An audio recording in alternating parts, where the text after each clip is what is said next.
Kita lihat Bank Indonesia sudah lebih dulu menaikkan suku bunganya di saat The Fed justru mempertahankan suku bunga, namun mengindikasikan masih akan ada kemungkinan kenaikan lagi suku bunga ke depannya. Begitu Anda lihat seperti apa efeknya bagi perekonomian kita jika memang era suku bunga tinggi ini masih akan berlanjut lebih lama dari perkiraan? Ya, saya kira dewasa ini semua, termasuk Indonesia, sedang mengalami normalisasi menuju tatanan ekonomi dengan suku bunga yang tinggi. Higher for longer, istilah dari The Fed. Nah, kita tahu bahwa kecepatan kenaikan suku bunga di Amerika itu cepat sekali. Tahun mulai dari mendekati 0% sekarang sudah menuju ke 5,5%. Itu The Fed-nya. Dan ini tentu akan mengerek kenaikan suku bunga di dunia, termasuk di kita. Nah, tadi pertanyaannya apakah ini akan berpengaruh kepada sektor perbankan? Ya jelas pasti berpengaruh karena sektor perbankan tugasnya dan juga tujuannya tentu adalah melakukan pengelolaan dana dan menyebarkannya itu ke ekonomi kita gitu ya. Nah, saya kira di Indonesia dampak kenaikan suku bunga The Fed ini direspons oleh Bank Indonesia dengan menaikkan suku bunga juga. Namun kita lihat tidak one to one. Jadi BI menaikkan barangkali sekarang sudah sudah 300 basis point, tetapi The Fed sejak mulai dia menaikkan itu sudah 500 basis point. Jadi ada perbedaan. Mengapa? Karena fundamental ekonomi kita ini justru lebih baik dibandingkan dengan kondisi ekonomi Amerika gitu. Jadi tiga indikator utama yang paling gampang kita bandingkan, GDP kita jauh lebih tinggi, inflasi kita lebih rendah, bahkan kita pernah, walaupun beberapa waktu ini sudah ada tanda-tanda defisit, tetapi neraca transaksi berjalan kita surplus, didukung oleh ekspor yang masih kuat, dan juga mungkin juga ada pengaruh dari hilirisasi barang-barang tambang. Nah, sekarang kalau kita lihat dampaknya nanti kepada kegiatan perbankan, perbankan ya seperti tadi saya sampaikan, fundamental mereka cukup kuat. Dan mereka dewasa ini sebetulnya sedang mengenyam recovery dari permintaan kreditnya. Namun yang jadi masalah, ketika itu terjadi, Bank Indonesia mau tidak mau memang harus menaikkan suku bunga untuk menjaga paritas suku bunga antara dalam negeri dengan luar negeri. Mau tidak mau ini akan berpengaruh kepada permintaan kita di dalam negeri gitu ya. Karena kita tahu ada permintaan yang sensitif terhadap suku bunga, mungkin ada yang tidak sensitif. Namun kalau kita melihat secara pengalaman kita, kenaikan suku bunga ini mungkin dalam waktu dekat belum akan berpengaruh besar kepada ekspansi kredit. Biasanya itu bisa 6 bulan sampai 1,5 tahun baru kita lihat hasilnya atau dampaknya ya.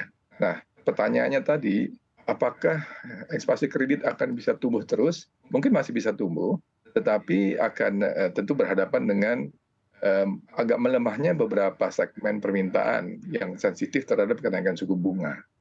Jadi ini yang akan kita saksikan ketika suku bunga sedang naik, ketika ekonomi kita sebetulnya sedang juga membaik akibat recovery dari katakanlah COVID, pasca COVID, namun kita melihat juga Bank Indonesia mau tidak mau harus menaikkan suku bunga. Dan kalau kita lihat Bank Indonesia, kebijakannya itu sebetulnya melakukan pengetatan likuiditas tetapi tidak melalui suku bunga yang berlebihan. Kira-kira seperti itu. Jadi itu sebabnya suku bunga yang dinaikkan oleh Bank Indonesia tidak one to one dengan apa yang terjadi dengan The Fed, dengan alasan fundamental kita memang lebih kuat, tetapi juga mereka agak khawatir kalau likuiditas yang berlebih sejak kita sisa-sisa dari penanganan COVID itu kalau tidak dikendalikan tentu akan bisa membawa dampak yang kurang menguntungkan, terutama dalam menjaga stabilitas nilai tukar rupiah. Jadi kita melihat ini Bank Indonesia memang sekarang sedang boleh dibilang menimbang-nimbang mana yang lebih efektif dalam mengendalikan stabilitas secara keseluruhan, apakah pakai suku bunga ataukah memperketat likuiditasnya. Itu dengan impact yang tentu agak beda ya. Kalau menaikkan suku bunga, spektrum dari dampak suku bunga ini bisa kemana-mana. Tidak hanya ke kredit, tidak hanya kepada permintaan, tetapi juga keseimbangan di pasar uang. Tetapi kalau menggunakan likuiditas, mungkin yang akan lebih terasa betul adalah sektor perbankan.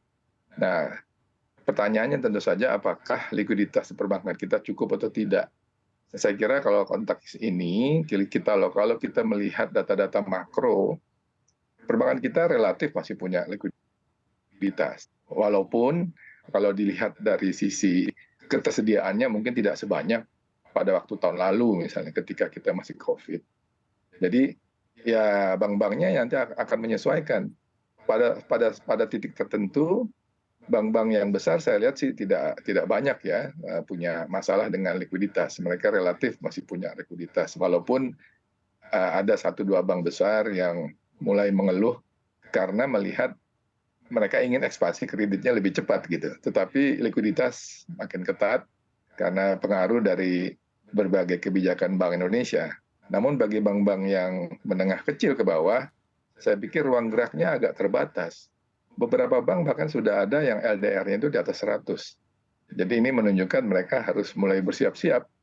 Kalau ingin terus ekspansi kreditnya berjalan, berarti mereka harus memupuk dana pihak ketiga, dan itu akan istilahnya itu akan coba merayu berbagai depositornya dengan suku bunga yang lebih tinggi. Ini tidak ada jalan bagi mereka apabila mereka ingin tetap ekspansi kreditnya tetap kencang.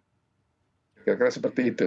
Baik, Pak Halim, di saat yang sama ketika Bank Indonesia ini menaikkan suku bunga acuannya, Bank Indonesia juga memberikan insentif untuk perbankan, terutama untuk bank-bank yang bisa menyalurkan kredit ke sektor-sektor tertentu begitu. Apakah menurut Anda memang insentif ini sudah tepat? Bank-bank akan berhitung seberapa besar insentif yang akan didapatkan dari insentif yang diberikan melalui kebijakan likuiditas Bank Indonesia ini. Di satu sisi seperti itu, di sisi yang lain tentu juga mereka berhitung dari sisi profitnya gimana, risikonya terutama yang paling penting buat bank. Kalau sektor-sektor ini dianggap risikonya masih moderat atau bahkan tidak terlalu besar, mungkin insentif itu akan dipakai, digunakan. Namun kalau masih katakanlah mereka ragu-ragu, apalagi melihat ke depan ya, secara makro kan tentu bank-bank kita pasti sudah membaca situasi eksternal mungkin tidak sebagus seperti tahun-tahun yang lalu. Dunia masih penuh ketidakpastian, suku bunga mungkin masih bisa akan naik lagi. Lalu permintaan sendiri juga mungkin akan sedikit terpengaruh oleh berbagai ketidakpastian ini. Jadi ya all in all, saya kira insentif yang diberikan Bank Indonesia itu mungkin ada sedikit dampaknya, tetapi belum bisa akan optimal tahun ini maupun tahun depan tergantung dari faktor-faktor eksternalnya terutama. Baik, terkait